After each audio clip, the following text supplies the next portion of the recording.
All right, what's going on? So, this is the last video, last step in the opportunity framing portion of the fundamental framework. This is where we define our mission. In the OODA loop, this is the orientation phase, right? We've done the observation, we've gone through the rules, we know what our values are, we know what our mindset is, and now we're going into figuring out what success looks like. What does winning look like, right?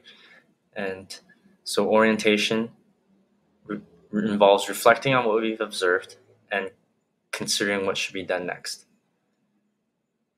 And in the OODA loop specifically applies to like instantaneous, quick decision-making processes. Like you're at a restaurant, 3 terrorists come in with guns and start shooting. You observe, you orient very quickly. What does success look like? You make decision on what to act, what to do, and then you act, right? But here, in terms of longer term planning, orientation is, yes, taking time to stop and figure out which direction do you want to go. As high performers, we want to constantly cultivate a habit of constantly seeking clarity and staying goal oriented with a strong direction and focus and aim in everything we do. As Sir Richard Branson says, the key to success is intention. Now, the mission statement is the culmination of opportunity framing. It's a solution-based expression to what we're trying to solve. It needs to be SMART, the acronym, so it's got to be specific, measurable, achievable, realistic, and timely. And it answers the 5 W's of who, what, when, where, and most importantly, why. As you see in the golden circle in the back. The why is the most important part because it reflects the purpose or the intent of what we're doing. In the military, the why or commander's intent is important because it allows for decentralized command. So if you don't give a why and you just give a specific task like go take that building and there's no why, then in the fog of war and when the situation and the context changes, you don't know what to do. Your small unit leaders are paralyzed because all you know is to go take the building, but why? Whereas if your commander tells you the why, gives you the commander's intent, then right now the why is to, let's say, to provide overwatch security for your other friendlies going through a certain street, for example.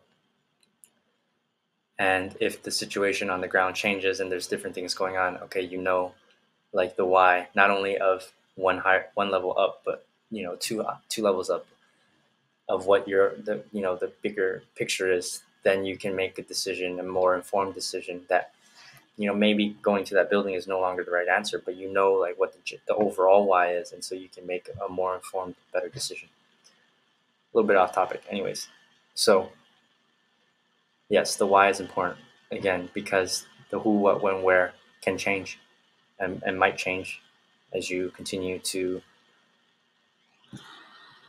go down a certain path. But the why usually is pretty consistent and keeps you grounded in the ultimate purpose. So Parkinsons Law, this is an important topic. I first learned about it in Tim Ferriss in the 4-Hour Workweek, I believe was the book that had it.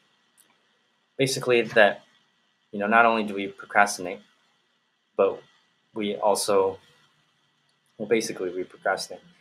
And, if we give ourselves a month to do something, it'll take us a month to do it. If we only gave ourselves a week to do it, we find a way to do it in a week. And so generally, like if the timeline is too long, we lose that sense of urgency. We start to make things more complicated than it needs to be.